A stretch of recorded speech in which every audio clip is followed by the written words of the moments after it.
자, 반갑습니다. 저희 2023년 회계사 세무사 1차 객관식 세법 오리엔테이션 좀 진행할게요. 그래서 오리엔테이션뿐만 아니라 우리 남은 기간 동안 우리 1차 시험 어떻게 합격해야 되는지 뭐 이런 내용을 담고 있으니까 좀 그래도 짧지만 좀 굵게 좀 준비를 했어요. 그래서 먼저 회계사의 우리 1차 시험의 세법 점수만을 한번 볼게요. 그래서 우리 회계사 1차 시험도 굉장히 좀 세법 점수가 낮아요. 그래서 우리 2022년부터 한 5년치 통계치를 가져왔는데 46점대, 정말 잘 나왔을 때가 한 50점대인데 요 밑에 거는 참고로 합격자의 평균이요.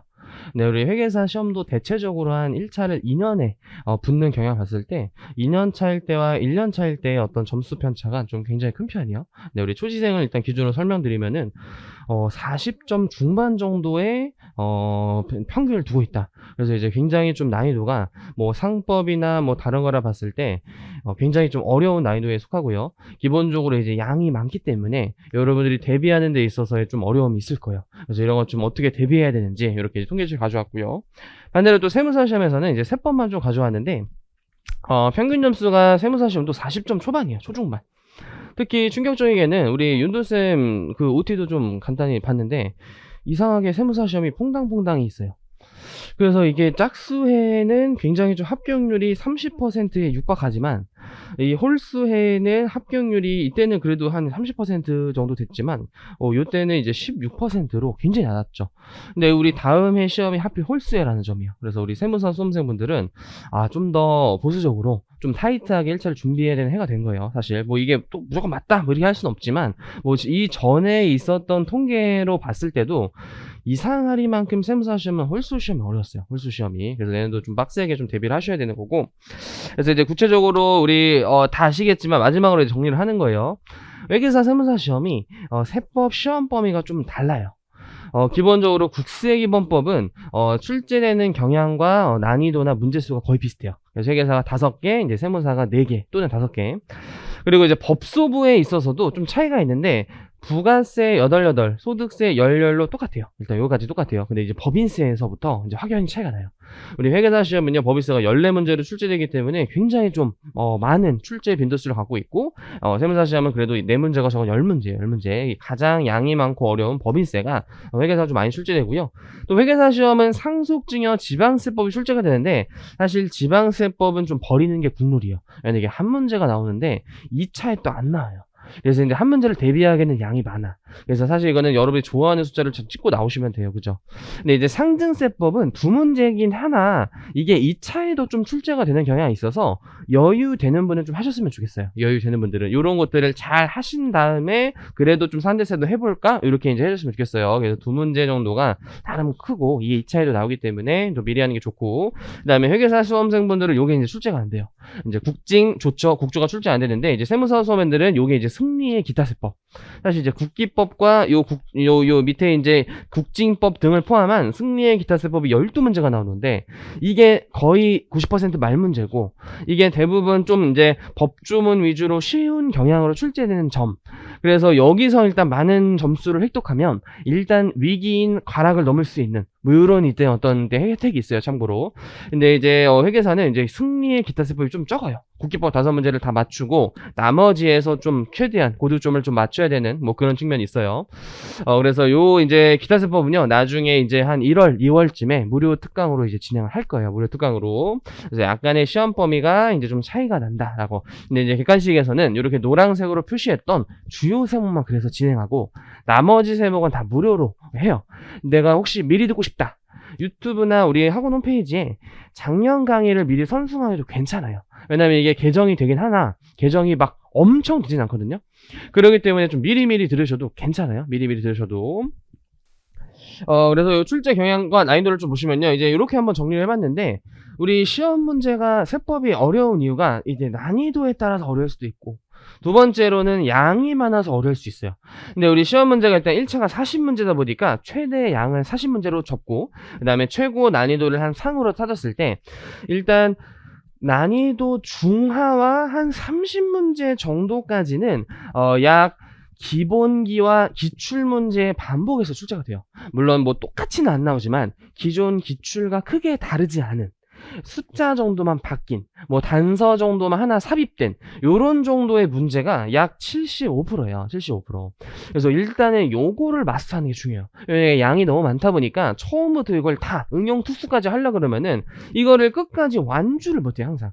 그래서 수험생이 항상 뭔가 이제 다 하고 싶고 이게 다 나올 것 같고 그래야 합격할 거고 이런 어떤 불안감 속에서 계속 진행을 하는데 저 또한 그랬었어요. 저 또한 그랬었지만 결국 다 시간이 지난 다음에는 처음부터 그렇게 하는 게 비효율적이었구나.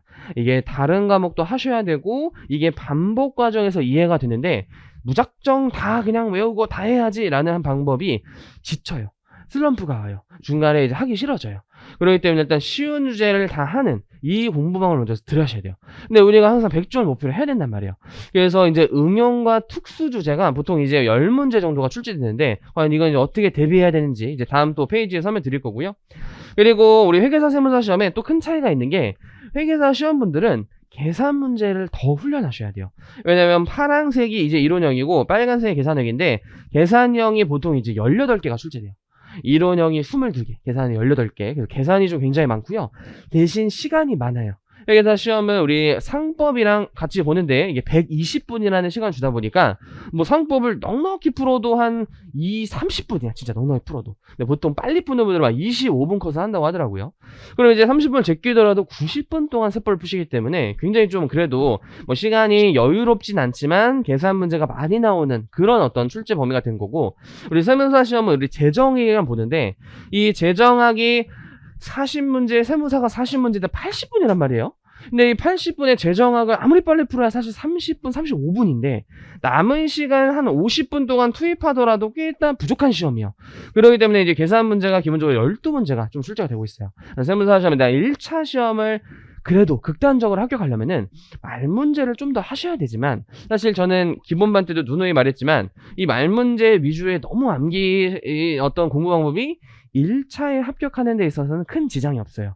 그러나 이제 세무회계라는 2차의 어떤 주요 계산 100문제, 100점이 나오는 그 과목에서는 1차 때 안 해놓은 만큼 더 2배, 3배 해야 돼요. 근데 또 세법학도 해야 되잖아요. 그러니까 이게 1차 때 계산을 많이 했냐, 안 했느냐가 결국 2차에 빨리 합격하냐, 안 하냐의 당락을 좌지하기 때문에 너무 이제 말문제만 잘 28개니까 이것만 다 맞춰도 되는 거 아니에요? 라고 할 수 있는데 2차도 대비하셔야 되는 거고 또 상당 부분의 말문제는 계산형과 밀접하게 관련이 돼 있다는 거예요. 그래서 계산을 안 하고서는 말문제를 못 풀 수 있는 그런 문제도 있어가지고 꼭 계산 문제를 소홀히 하지 않았으면 좋겠다. 그래서 무조건 뭐 너무 다 한다 이런 느낌보다는 계산 문제를 버리지 말자는 거예요. 버리지 말자. 절대로 세무사 시험은 회계사는 버리면 큰일 나요. 우리 그냥 계산이 거의 반이다. 계산이 거의 반이다는 거예요. 그래서 이제 어떻게 이제 대비를 할 거냐면요. 저희 객관식 교재가 이제 2023년 요 교재 이제 다 구매하셨죠? 제가 책을 PDF로 이제 가져오느라고 안 가져왔는데 표지 이렇게 돼 있죠. 그죠?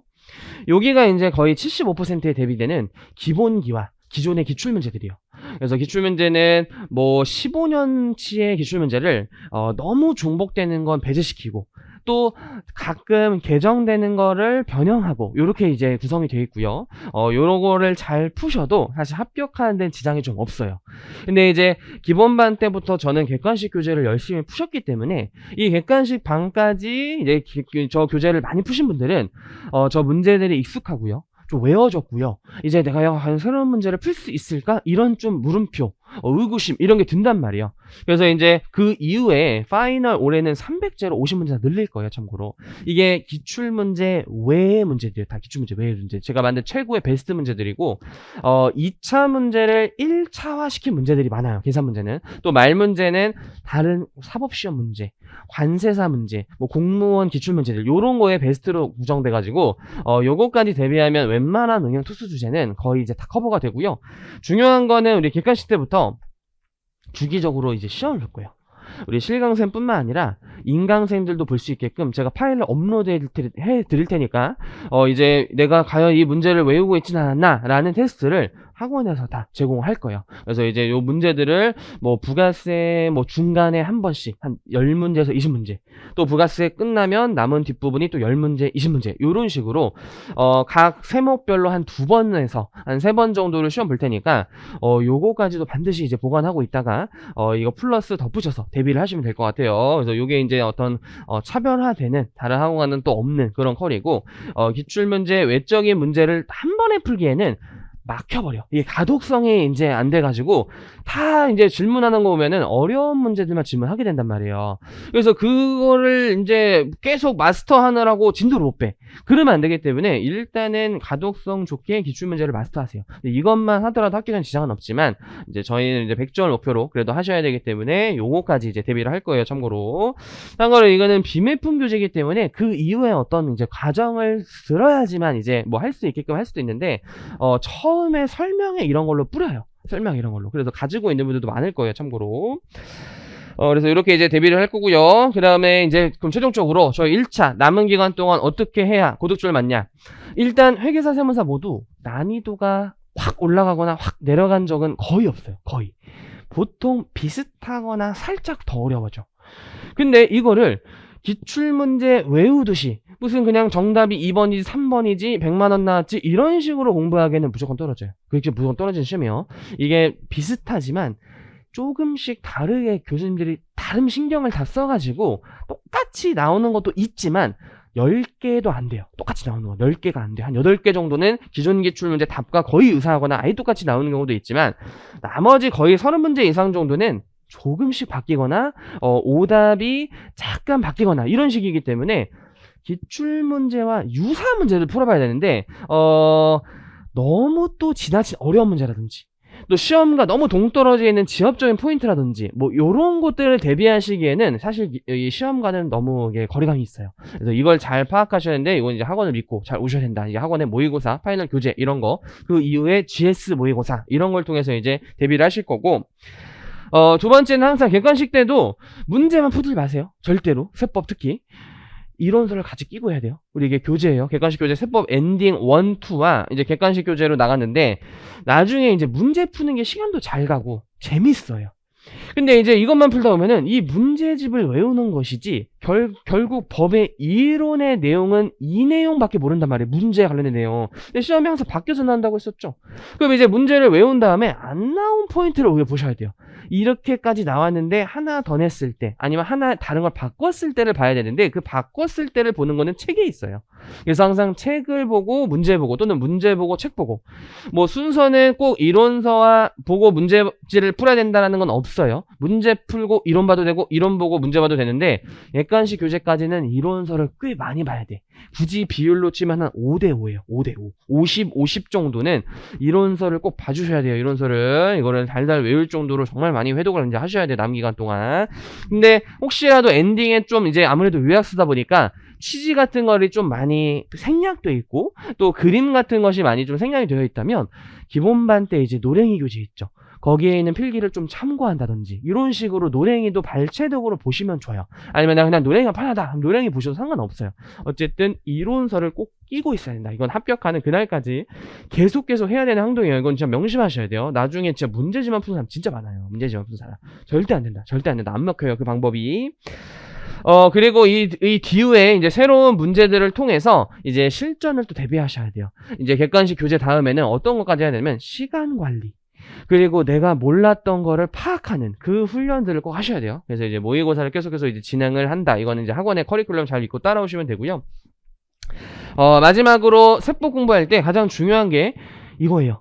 회독을 거쳐야 돼요. 회독.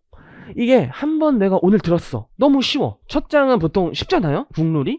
그러니까 약간 오늘 마스터한 것 같아. 그래서 이제 한참 뒤에 봐야지 이러기엔 또 까먹어.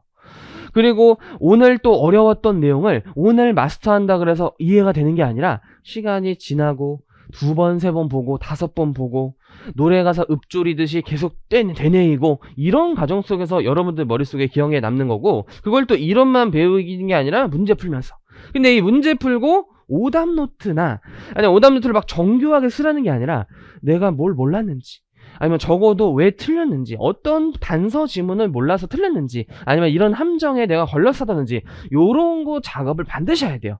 근데 이거를 대부분 소홀히 하는 사람 되게 많아요. 그냥 문제 풀고 2번이네 틀렸네 그냥 이러고 넘어간 사람 되게 많아. 아니면 그냥 단순히 2번 정도의 그 틀린 포인트만 기억하고 넘어간 사람이 많은데 1, 2, 3, 4, 5의 오지선다에 모든 보기에서 모르는 걸 체크해야 돼요. 정답은 맞췄더라도 4, 5를 몰랐다면 4, 5를 공부해야 돼요, 오히려. 근데 이런 작업이 굉장히 부실하단 말이죠. 그래서 이제 뭔가 내가 문제는 많이 풀고 공부를 한 것 같아도 실력이 더디게 드는 그런 이제 어떤 수험생 공부함이 많은데, 반드시 오답노트 등의 리뷰 같은 걸 해보세요. 뭘 몰랐는지. 근데 그거를 이제 이론서 등을 많이 참조해서 보라는 거예요. 요거를 효율적으로 반복하는 사람들이 처음에는 당연히 힘들죠. 세법이 어려우니까. 근데 이제 반복 과정에서 이해되는 게 많아지고 쉬운 거 안 까먹고 어려운 것도 하나씩 이해가 되면서 급격한 성장이 이루어요. 그럼 남들보다 잘하면 재밌어. 그럼 이제 재미가 붙여지면 남은 기간 동안은 알아서 잘해져요. 알아서. 그래서 요런 이제 반복을 꼭 통해서 이제 고득점을 달성하시길 바라고, 많이 하는 질문 중에 선생님 객관식 강의 다 들었어요. 아니면 또 객관식 후에 2차 강의를 듣고 1차를 시험 봐야 되나요?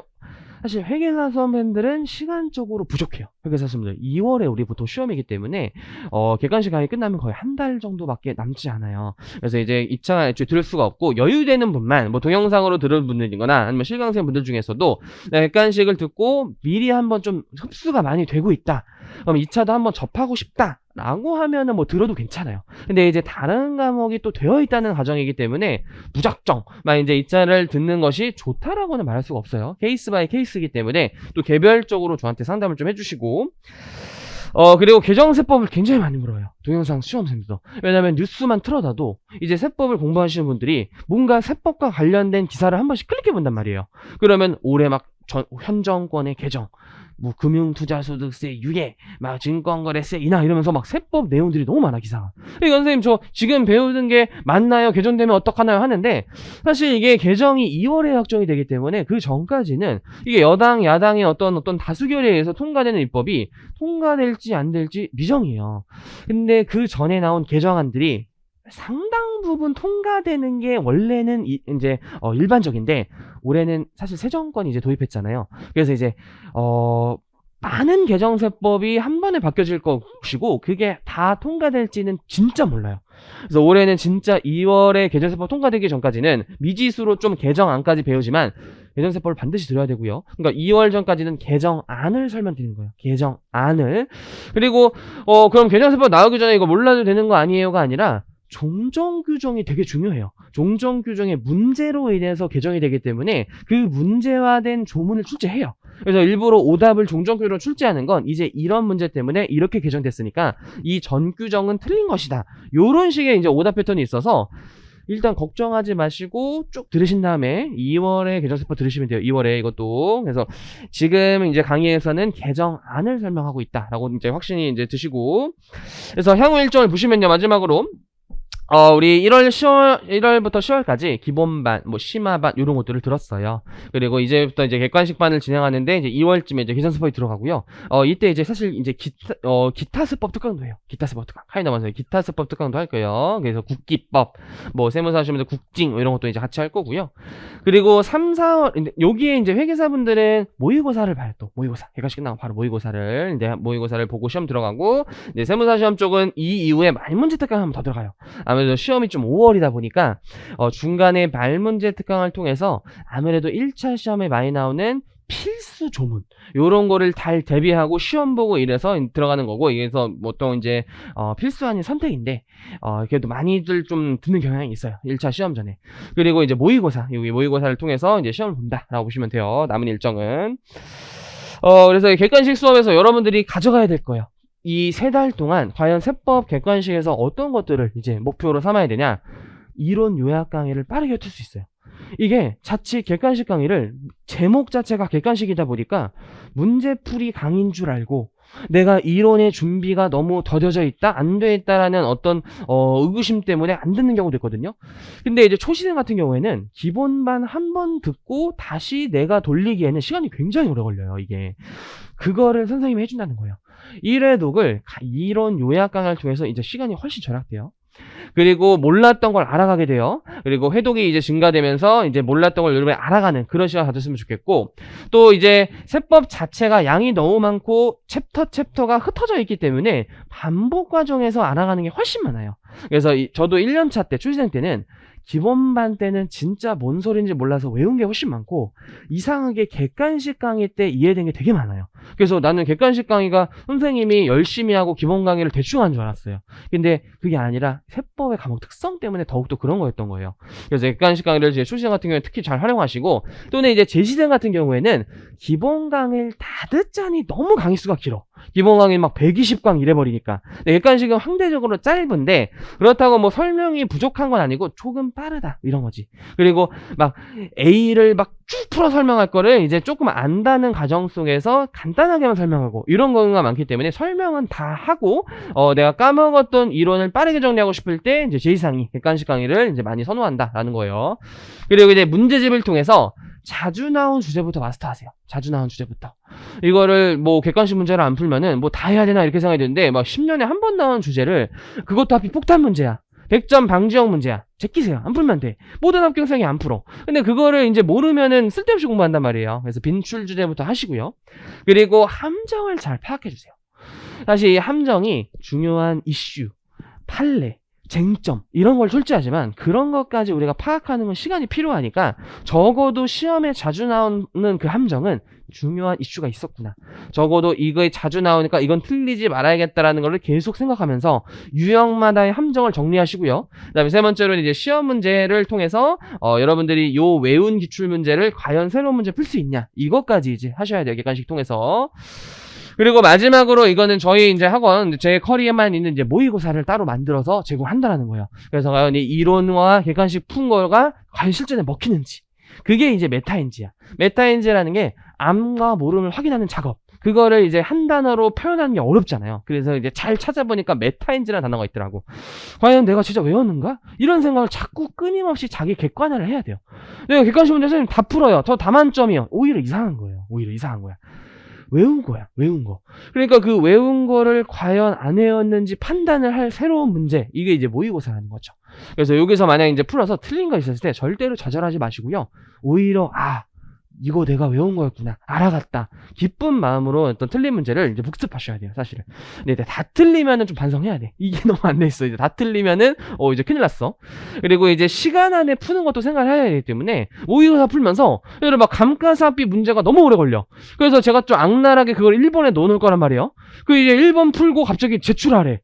막 나는 한 문제 풀었는데 제출하래, 이래버릴 수 있으니까 이게 감가상각비 문제는 좀 어렵게 나오니까 계산 문제가 나중에 풀어야겠다, 요런 것까지도 좀 대비를 하셨으면 좋겠어요. 왜냐면 시간 제약이 특히 세무사 시험분들은 엄청 압박이 있어요, 회계사보다는. 근데 이제 회계사분들도 자칫 방심했다가는 시간에 말릴 수가 있기 때문에 좀 작게 걸리는 계산 문제, 오래 걸리는 계산 문제, 요런 것들을 좀 잘 파악해 놓으라는 거예요.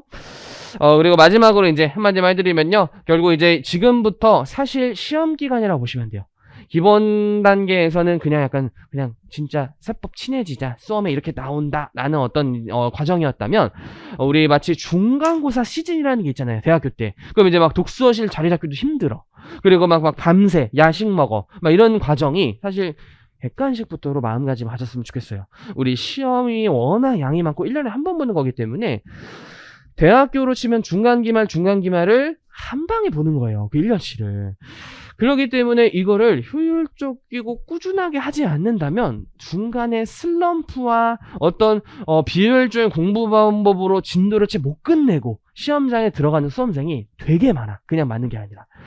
그래서 효율적 꾸준함, 이게 굉장히 중요한 것 같아요. 그 효율적이라는 게 일단 어려운 게 있으면 제끼기보다는 2회 독대 보자, 3회 독대 보자.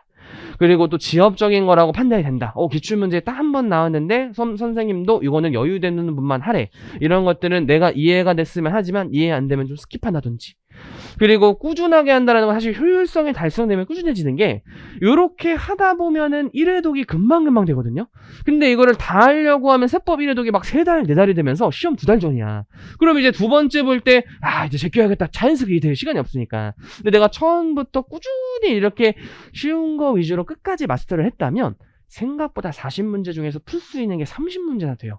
그럼 이제 자신감이 들어. 그럼 그 10문제도 할 수 있는 꾸준함이 생긴단 말이에요.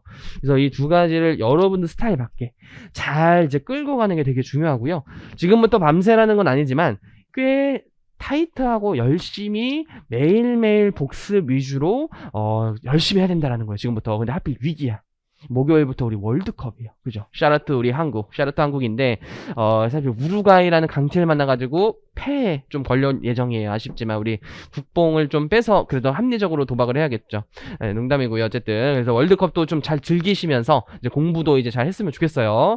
그래서 이제 바로 이제 수업을 좀 나가볼게요. 그래서 우리 세법 엔딩에 우리 부가가치세부터 이제 나갈 거예요. 순서는 그냥 책 순서대로 VAT, 소득세, 법인세 이렇게 나갈게요. 사실 이게 난이도 순서죠. 그래서 일단 쉬운 거부터 좀 마스터를 해놓으면 상대적으로 여러분들이 또 심리적 안정감이 생겨요. 이게 법인세부터 하다가 법인세 말려버리면은 여기 갑자기 없어져 사람들이. 그래서 이제 쉬운 거부터 마스터하는 이런 순서로 좀 진행할게요. 그래서 요 두 가지는 엔딩 1에 있고요. 요게 이제 엔딩 2에서 이제 있고요. 객관식 교재는 다 있어요. 객관식 교재는 이게 세 개가 다. 그래서 부가세부터 후다닥 나가보죠. 그래서 총설 전에 이제 한 달 넘어가서요.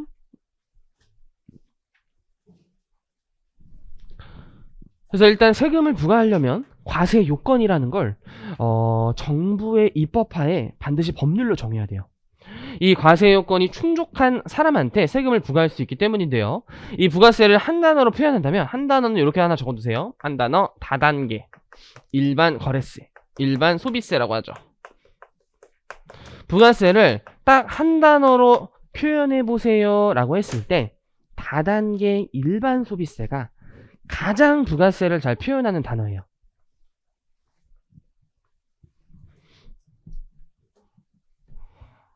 그래서 과세 요건 보기 전에 간단한 우리 항상 보는 사례인데 A, B, C 업자가 소비자한테 물건을 판매할 때 이 유통의 과정에서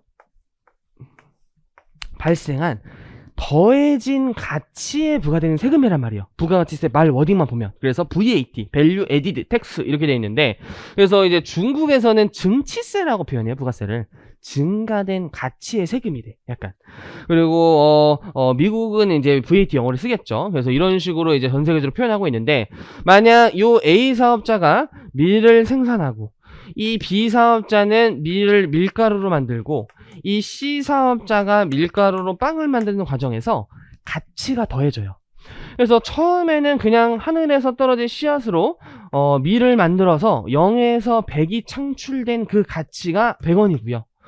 얘가 만약 밀을 사서 공장에서 돌려서 밀가루 만드는 과정에서 300원의 밀가루가 되었다면 더해진 가치는 200원이고 얘가 빵을 만들어서 1000원에 판매한다면 더해진 가치는 700원이에요. 이 더해진 가치에 대해서 부과되는 세금이라고 나와 있는데 사실은 부가세의 담세력은 소비예요. 소비. 그래서 이 소비 행위에 대해 세금을 부과했는데 그럼 납세 의무자를 소비자로 둬야 돼. 근데 소비자는 전 국민이고 개체수가 너무 많아요. 이분들이 부가세를 과연 1년에 2번씩이나 세금 신고를 할 수 있냐? 불가능이야. 안 냈을 때 관리도 불가능이야. 그래서 소비자한테 세금을 걷기보다는 이 상인들한테 세금을 걷는 것이 훨씬 징수가 효율적인데 그럼 빵 사업자한테 1100원 이렇게 사면서 100원 내야지 하면 될 것 같지만 요게 또 소매업자들이야. 동네 상인들, 노점상분들 요런 분들이 많기 때문에 이분들한테 또 세금을 지우기에는 개체수가 너무 많아. 행정관리가 불가능해. 그래서 각 사업자가 창출한 모든 단계에서 다단계 세금을 부과하자. 그래서 마치 요 국민 총 생산 이게 부가가치예요. 요 부가가치가 사실은 1000원이야. 근데 이게 결국 소비행위랑 금액이 같다라는 거예요. 그래서 소비에 과세하지만 소비자들한테 세금을 걷기보다는 사업자들한테 세금을 과세하면서 사업자들이 더해진 가치에 대해서 세금을 부과한다. 이렇게 해서 부가지세라는 명칭이 만들어졌어요. 그래서 여기서 이제 100원의 부가세를 10%를 부과해서 10 이렇게 걷는 거고 얘는 이제 200원의 10%인 20 이분은 700원의 10%인 70 이런 식으로 1000원의 10%인 100원을 C사업자한테 걷기보다는 모든 단계에서 걷는 것이 훨씬 더 거래를 파악하고 세금을 징수하는 데 효율적이다. 그래서 다단계 거래세, 소비 행위에 대해서 부과되는데 사업자한테 걷기 때문에 부가가치 이런 표현을 쓴 거예요. 그래서 총 부가가치 1,000원의 10%를 각 사업자의 가치에서 걷는다. 이게 다단계 일반 거래세예요. 그래서 요거를 이제 세법 조문으로 이제 살펴보면요. 첫 번째 납세 의무자를 한번 봐보죠. 납세 의무자는 일단 제일 중요한 게 사업자야. 사업자들이 세금을 내는 거예요. 그래서 여러분들 합격해서 개업하면 부가세 사업자가 돼요. 저희 세무 회계사 이 용역들도 전문 서비스업에 해당되기 때문에 이제 부가세를 거두셔야 돼요. 이제 여러분들이 상담하고 받는 뭐 양도세 신고 비용 아니면 월 기장료 이런 거에 다 10% 부가세가 있다라고 보시면 되고, 또는 이제 수입하는 거에 대해서는 사업자 여부에 관계없이 원래 관세 내는 사람이 부가세도 내는 거예요. 그래서 이제 직구 같은 걸 통해서 여러분들이 해외 물건을 구매했다면 거기에 부가세를 내야지만 여러분 집에 배송이 되겠죠. 그래서 재화를 수입하는 자는 사업자에 관계없이 이제 부가세를 내는 건데, 그거에 대한 더 플레임은 개인, 법인, 단체, 심지어 괄호에 국가, 지자체, 지자체조합 포함해서 개인이든 법인이든 국가든 심지어 단체든 인격에는 관계가 전혀 없어요. 이게 소득세에서는 개인이냐 법인이냐에 따라서 개인 소득세, 법인 소득세, 또 국가는 비과세 법인이고요, 또 단체는 개인이냐 법인이냐 이런 걸 배워야 되는데, 부가세는 사업자나 수입하면 세금이 있다라는 거예요. 세금을 내야 된다라는 거예요. 그래서 인격에 관계없는 납세 의무자 조문이었고, 과세 대상은 소비라는 표현 대신에 사업자의 공급, 사업자의 판매라는 표현이 되어 있어요. 왜냐하면 소비자가 내는 게 아니라 사업자가 내다 보니까 사업자의 공급이라는 표현을 쓰고 있죠. 그래서 재화는 뭐 물건이고 용역은 서비스. 그래서 이런 소비에 대해서 세금을 면적하는 거고, 반대로 이제 재화의 수입에 대해서도 이제 소비지구 과세원칙이라는 걸 구현하고자 낸다. 뒤에서 배울 거고, 별도의 용역의 수입은 대리납부 의무라는 제도가 있어요. 용역은 세관을 거치지 않기 때문에 별도의 절차가 있어야 된다라고 했었고, 과세 표준은 사실 지금 당장 이해하기 어려웠는데, 어쨌든 공급한 물건 가격의 10%이기 때문에 그걸 조문에는 공급가액이라는 표현을 썼는데, 공급가액은 재화 하나당, 용역 하나당의 가격이라면 합한 가격이 과세 표준이에요. 왜냐하면 부가가치세가 기간 과세인 특정 기간의 소비를 묶어서 내야 돼요. 그러니까 한 건당 세금을 바로 내는 것이 아니라 1월부터 6월 사이에 있었던 부가가치의 10%를 한 방에 내다 보니까 각 거래 금액이 공급가액이라면 합쳐진 금액이 과세 표준이다. 이렇게 보시면 되고, 그리고 수입에 대한 부가세 과세 표준은요, 수입 시 거래 가격의 10%야. 그 거래 가격이란 관세의 기준이 되는 가격에 출발해서 일단 관세가 붙여져요. 그리고 혹시 자동차나 명품은 개소세가 붙을 수 있고, 뭐 술은 주세가 붙을 수 있어요. 뭐 이런 간접세들을 모두 부과한 다음 최종적으로 10%의 부가세까지 내는 게 이제 수입 시 거래 가격이요. 그래서 이제 10%가 부과되기 전의 가격이 과세 표준이니까 이런 것들을 합한 금액, 합한이라는 단어로 체크해 볼게요. 합한. 여기도 합한. 마지막 세율은 10% 거래로서 무조건 이제 뭐 부자든 저소득층이든 10%를 부담하기 때문에 이게 사실은 역진성이라는 문제를 초래해요. 원래 민주주의 사회에서는 야, 돈 많이 번 사람, 그럼 소비 많이 하는 사람이 세금 많이 내고, 돈이 적거나 소비를 적게 하는 사람 세금 조금 내야지. 그럼 부자들의 소비는 세율이 높고 저소득층의 소비는 세율이 낮아야 되는데, 이걸 내가 편의점에서 부자인지 저소득층인지 일일이 어떻게 따져서 세금을 나눠서 과세할 수가 없잖아요. 그래서 일단 10%를 과세하되 주로 부유층들이 많이 소비하는 제한은 개별 소비세를 한번 더 붙이는 거예요. 참고로. 그래서 일단 부가세는 징수 효율을 위해서 무조건 10%로 쩔 수밖에 없었지만, 수출하는 재화는 영세율 거래를 두고 있어요. 그래서 이제 소비지구 과세원칙 이런 걸 배워야 돼요. 이제 과세 요건부터 이제 시작을 하고 있네요. 그러면서 잠깐 페이지 순서를 달리해서 다음 페이지부터 먼저 봐볼게요. 부가세 계산 방법을 먼저 봐볼게요.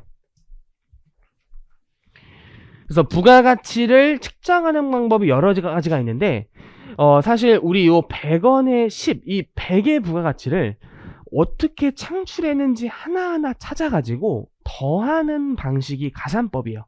그래서 부가가치가 창출되려면 첫 번째 종업원이 있어야 돼. 그래서 종업원의 월급이 사실 가치를 창출하기 위해 필요한 요소였고, 두 번째로는 뭐 자본에 관한 이자, 세 번째는 땅에 대한 월세, 지대, 그리고 이제 회사가 남겨먹은 이윤, 마진, 이게 이윤이에요. 그래서 부가가치에 과연 이 100원을 누구누구한테 흘러 들어갔냐 보면 종업원의 월급, 뭐 은행의 이자, 뭐 주주의 목 단기 순이익, 뭐 이런 것들이 있다는 거야. 이걸 다 더해보니 부가가치다라는 방식이 가산법인데, 이게 소비자의 가격이랑 일치하냐 불분명하기 때문에 전 세계적으로도 취득하는 방법이 아니에요. 이거 경제학 정도의 내용이고요. 그래서 우리는 공제법이라는 태도를 통해서 매출액에서 매입액을 뺀 뒤 세율을 곱하는 방식과, 또 다음 페이지 한번 가볼까요? 다음 페이지 한번 가보면 매출 세액에서 매입 세액을 빼는 전 단계 세액 공제 방식 둘 중에 하나가 있는데, 앞의 방식은 매입을 일일이 다 세금 계산서를 끊는 게 아니라 모든 매입을 한 방에 빼줘버리기 때문에 거기에 막 가라 매입, 아니면은 사업과 무관한 매입, 이런 것들이 섞여 있을 때 반란이는 작업이 쉽지가 않아요. 근데 이제 전 단계 세액 공제법의 핵심은 4번이야. 4번에 이제 별표시. 그래서 전 단계 세액 공제법은 세금 계산서로 내가 뜯긴 부가세가 입증됐을 때만 돌려주겠다. 이 매입이 정확한 사업을 위한 매입인지를 하나의 증빙에 의해서 모두 관리하겠다. 그런 취지에서 세금 계산서에 확인된 매입세액을 빼는 것이지, 매입액을 빼버리면은 이 증빙이 잘 갖춰져 있지 않는 이상 가라로 넣었을 때 확인이 불가능해져요. 그래서 우리는 전 단계 세액공제법을 통해서 세금 계산서에 굉장한 중요한 수수 질서를 확립해요. 그래서 세금 계산서를 가라로 끊었을 땐 가산세, 심하면 감옥에 쇠고령을 찰 수도 있어요. 그래서 세금 계산서가 굉장히 중요하다.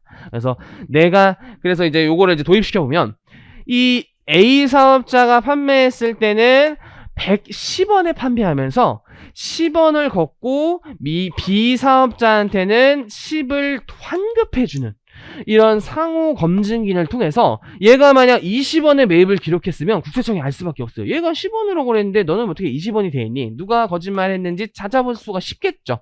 그래서 이게 세금 계산서라는 중요한 증빙을 통해서 상호 검증을 한다는 거예요. 이게 상호 검증이다. 반대로 이때는 330원을 걷어요.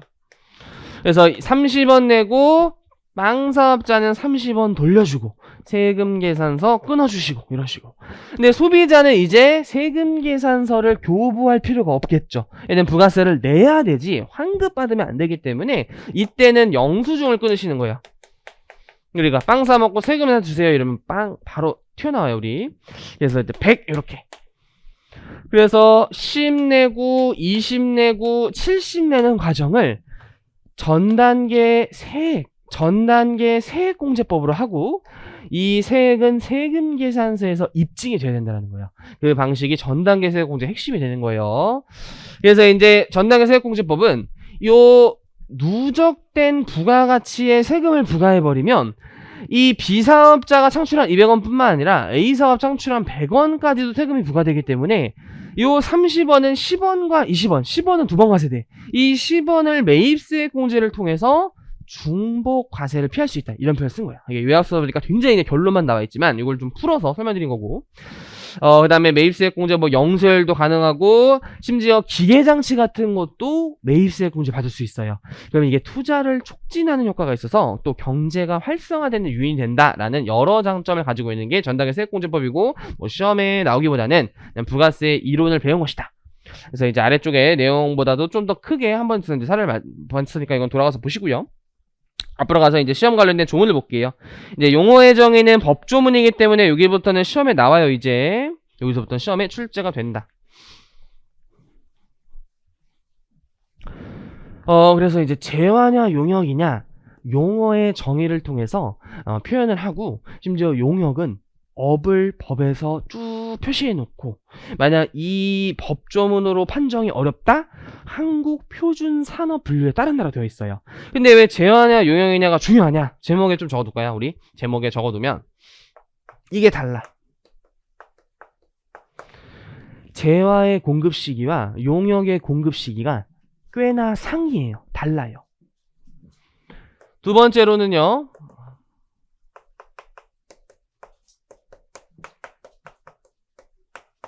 과세 표준 계산할 때도 차이가 있을 수 있어요. 물론 뭐 같을 수도 있지만 차이가 날 수 있기 때문에 똑같은 10% 거래도 언제 10% 과세해야 되는지, 얼마를 해야 되는지가 재화냐 용역이나 달라지기 때문에 이 정의는 꽤 중요한 이의가 있다는 거예요. 그래서 공급시기와 가세표준에 차이가 발생된다. 그래서 우리 재화라는 거는 뭐라고 법에서 지칭하냐? 일단 재산적 가치가 있으셔야 돼요. 재산적 가치가 있는 물건과 권리를 말해요. 그래서 그냥 길에 있는 공기 같은 건 재산적 가치가 없더라도, 또는 그냥 하수구의 물 이런 거는 없더라도 편의점의 삼다수라든지 아니면 높은 산에서 정말 수치한 공기 이런 것들은 재산 가치가 있을 수 있겠죠. 그래서 재산 가치가 있다라는 거는 케이스 바이 케이스야. 케바케고. 물건 같은 경우에는 유체물, 형태가 있는 모든 물건들이고, 또는 전기나 가스류의 부가가치세가 있는 건 재산 가치가 있는 관리 자연력이기 때문이요. 그래서 전기료에는 10% 부가가치세가 있고요. 대신 수돗물은 우리나라가 면세로 지칭을 하면서 자연력이긴 하나 세금이 없게 만들어요. 수돗물은. 그리고 권리는 광업, 특허, 저작권 등 물건 외의 재산적 가치가 있는 모든 것이라고 지칭을 하고 있는데, 이 모든 것이라는 표현 자체가 너무 광범위하다 보니 요 밑에 단서를 통해서 재화가 아닌 것들을 좀 배우셔야 돼요. 일단 요것도 한번 배울게요. 우리 창고증권은 내가 창고업자야. 그럼 이제 내 창고에 물건을 맡긴 사람이 있을 거예요. 그 맡긴 물건이 임치물이야. 그래서 맡겼다라는 서류를 줘야 돼. 그게 창고증권이야. 근데 이 창고증권이 양도가 가능해요. 근데 창고에 맡긴 물건이 없이 그냥 맡길 수 있는 권리만 넘긴다면 이거는 재화가 아닐 수 있지만, 임치물의 반환을 수반하는 건 창고에 맡긴 물건까지 같이 양도가 된다라고 보시면 돼요. 그래서 이 경우에는 재화에 해당돼요. 창고증권이. 그래서 창고증권은 무조건적인 재화라고 판정하시면 안 되고, 창고에 있는 물건의 이전, 임치물의 이전에 수반되면 재화의 공급으로 보는 거예요. 선화증권도 유사한 서류다. 이 정도로 보시고 수험상. 그래서 이런 것들 좀 디테일하게 이제 하셔야 되는 거고, 모든 것이라는 표현에 화폐, 어음, 수표도 사실 권리가 있잖아요. 재산 가치가 있지. 돈으로 바꿀 수 있는 권리가 있는 거야. 근데 사실 누가 수표를 재화라 그래. 내가 수표를 갖고 있다가 돈 바꾸면 가치가 창출되지 않잖아. 부가가치라는 게 없잖아요. 부가가치. 10만원의 수표가 10만원 현금으로 바뀐 거잖아요. 그래서 이걸 결제수단이라고 표현해요. 그래서 수표, 어음, 결제수단은 재화가 아니다. 조문만 보고서는 마치 재화로 오인할 수는 있다. 왜? 모든 재산적 가치가 있는 모든 권리니까. 하지만 결제수단이어서 재화가 아니에요. 뭔가 재화라는 건 누군가가 소비하면서 달아 없어져야 돼. 그리고 비트코인도 결제수단으로 불과해서 우리나라에서는 이제 부가세가 없지만 있는 나라도 있대요. 근데 우리나라는 없어요. 참고로 요거는 또 우리나라 과세, 금은 과세예요. 금도 사실은 화폐에 준하는 결제수단일 수 있으나 우리나라에서는 금은 재화로 보고 있어요. 네, 이거는 정부 정책의 태도이기 때문에 그냥 좀 스킬적으로 기억을 해주세요. 금은 재화예요. 10% 있어요 이제. 그리고 주식이나 채권도 유가증권이라는 거기 때문에 이제 재화가 아니에요. 이걸 뭐 가치가 더해지지가 않죠. 그냥 주가가 오른 게 내가 갖고 있다고 주가가 오른 게 아니잖아요. 재화가 아니에요. 유가증권이야 이거. 가치 저장 수단이라고 하는 거지. 그리고 요거는 이제 배울 거예요. 뒤에서 배울 거예요. 출자 지분의 현물 반환은 뒤에서 자세히 배울 거기 때문에 이해독대 여러분들이 하실 때 보시고요. 그 다음에 상품권도 결제가 아니에요. 상품권을 말하면 흔히 백화점 상품권만 생각하시는 분도 많은데 뭐 그것도 당연히 재화가 아니에요. 왜? 결제 수단이니까. 신세계 상품권 이런 거. 근데 요즘 이제 카카오 서비스에서 이제 많이 활성화되는 게 카카오톡 생일이 뜨면서 좀 어느 정도 친분 있는 사람끼리는 생일 선물 쿠폰 주잖아요. 그죠? 그래서 여러분들 학교에서 감사해요. 제가 또 수업 시간에 치킨 좋아한다 그렇게 하니까 치킨을 그렇게 막 한 8마리 정도를 보내줘가지고 지금 월드컵 때 2마리씩 먹으려고요. 그래서 갑자기 부어오면은 치킨 먹고 온 날이라고 생각하시면 돼요. 어쨌든 그 기프티콘이 상품권이야. 그래서 기프티콘도 제화가 아닌 거예요. 치킨이 제화잖아. 그러니까 상품권을 내가 선물해 줬을 때는 제화의 공급이 아닌 거예요. 그 상품권이 치킨과 바뀔 때 이제 공급이 되는 거지. 근데 좀 이게 다양한, 좀 너무 욕심인데, 이것도 욕심인데, 다양한 치킨이 아니라 모두 교촌치킨 허니콤보를 공통적으로 주셔가지고 거의 교촌치킨 물릴 것 같아요. 그죠? 다 교촌치킨이야. 이게 약간 국룰인가봐. 아니, 너무 감사해요, 우리.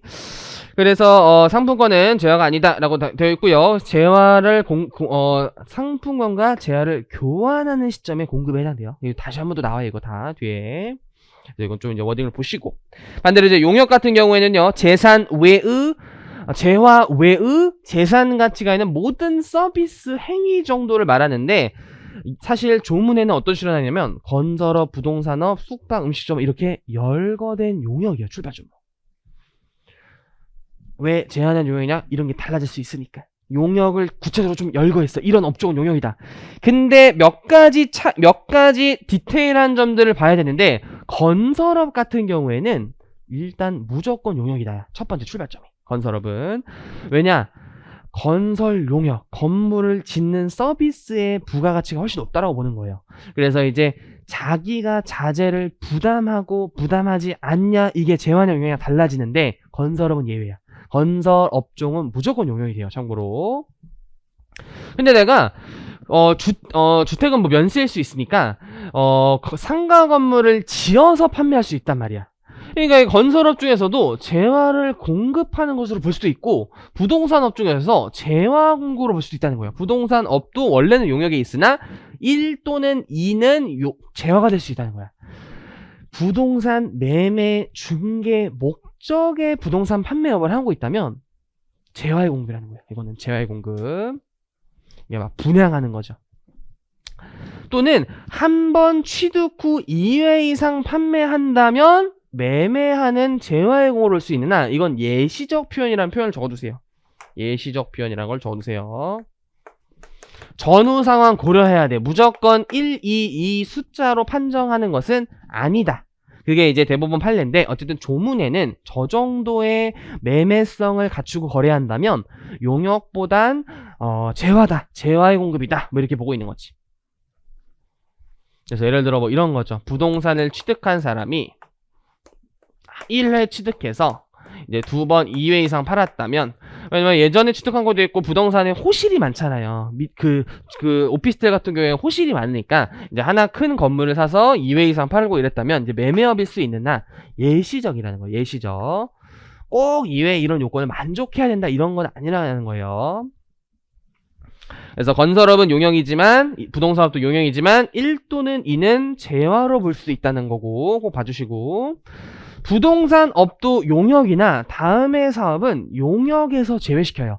그래서 부가세는 비과세라는 표현을 별도로 쓰진 않지만 실무적으로는 마치 비과세다 이런 표현을 써요. 그냥 용역에서 제외돼. 심지어 면세가 아니야. 면세는 과세 거래로 보는 것이 조금 불합리한 몇 가지 정부 정책상 면세제를 둔 거지만, 이거는 면세가 아닌 용역 범위에서 제외시켜서 마치 비과세라는 거야. 과세 대상이 아니라는 거야. 면세랑 또 다르지. 첫 번째가 농촌을 지원해줘요. 농촌 뭐 어촌 이런 데를. 전답, 과수원, 목장지, 임화, 염전, 임대업. 원래 임대 용역을 제공하는 거지만 이렇게 농촌이나 어촌에 농업이나 어업을 위해 쓰이는 임대업은 과세 제외를 시켜줘요. 심지어 저런 분들도 대부분 농민들이야. 농민들이 과시사업자가 되면 사업자 등록 내셔야 되고요. 세금계산서 교부해야 되고요. 잘 모르니까 세무사도 맡겨야 돼. 우리 농민들 투표 다 잃어요, 우리. 그래서 이제 제외야. 비과세야. 비과세. 농민들의 부담을 완화시켜주는 거고.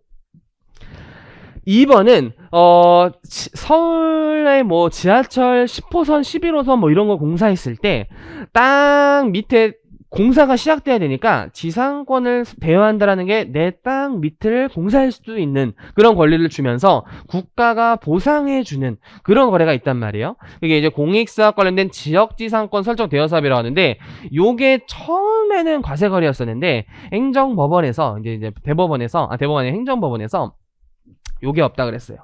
일단 핵심.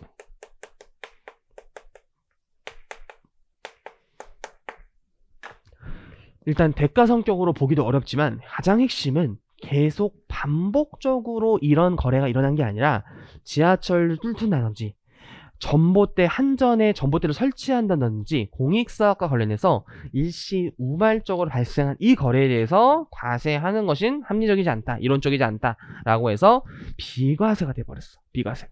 그래서 지역 지상권 설정 대외 사업은 영역에서 제외돼요. 영역에서 비과세야. 그래서 이 두 가지가 굳이 따지면 법에 열거되어 있는 비과세야.